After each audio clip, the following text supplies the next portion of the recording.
दोस्तों, मैं प्रशांत चौधरी आप सभी का स्वागत करता हूं, अभिनंदन करता हूं उत्कृष्ट क्लासेस मुरादाबाद में। और आज मैं आपको गंगा नदी तंत्र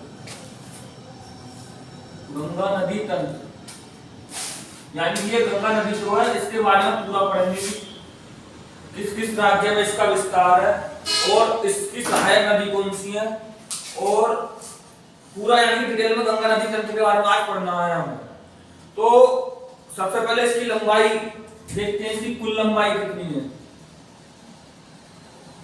कुल लंबाई तो गंगा नदी की जो कुल लंबाई है वो है 2525 किलोमीटर, ठीक है।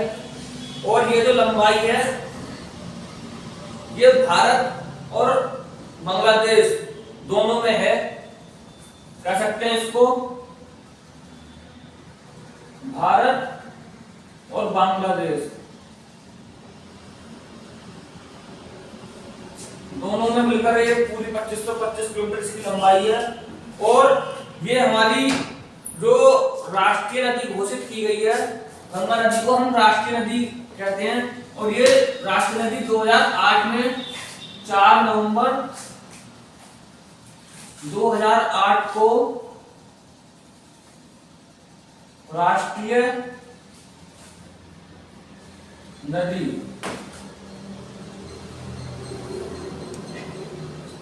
घोषित किया गया।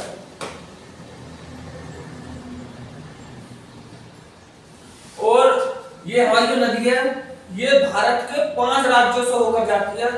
कितने राज्यों से? 5 राज्यों से।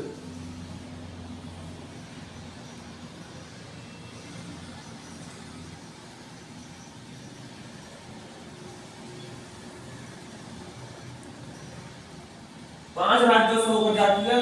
कौन कौन से राज्य हैं वो?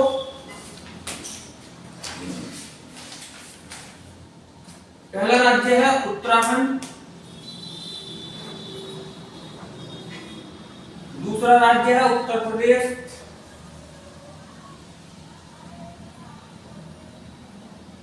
तीसरा राज्य है बिहार,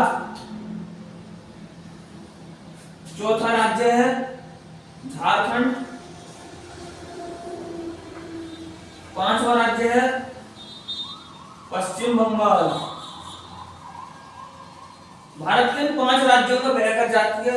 और फिर इसका जो अगला पॉइंट है वो बांग्लादेश में चली जाती है और फिर बांग्लादेश से जाकर के बंगाल की खाड़ी में अपना जल गिराती है, ठीक। और ये जो हमारी गंगा नदी है इसका पानी कभी खराब नहीं होता है।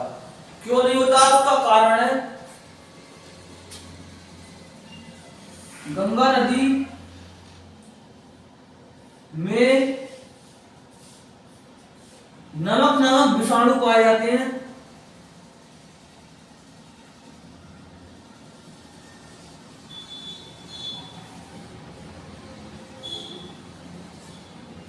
जो कि जल के जीवाणुओं को मारते हैं।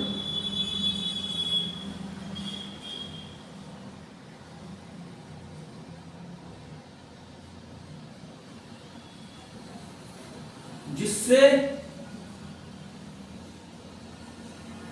गंगा का पानी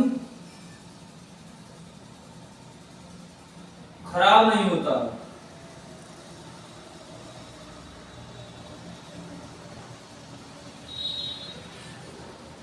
कह सकते हैं कि अगर हम जो गंगा नदी है उसका पानी अगर हम घर पर ले आए तो वो कभी खराब नहीं हो सकता।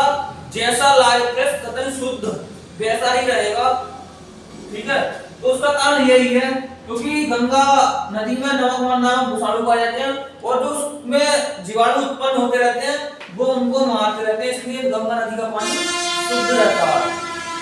और गंगा नदी जो है गंगा नदी भारत की सबसे लंबी नदी है।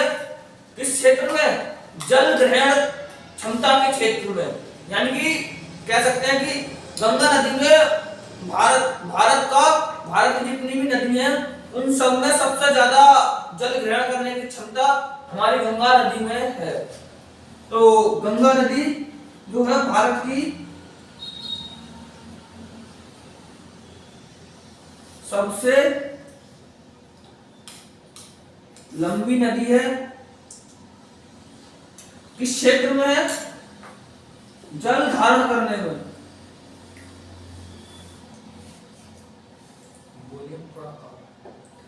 ठीक है।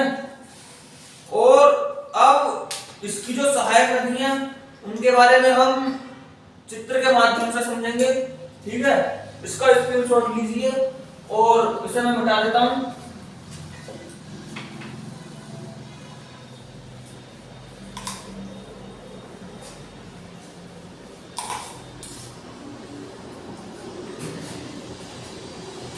जो हमारी गंगा नदी है वो कई नदियों से मिलकर तब उसका नाम गंगा पड़ा है। कौन कौन सी नदियां उनके बारे में जिक्र करेंगे। सबसे पहले यहां से आती है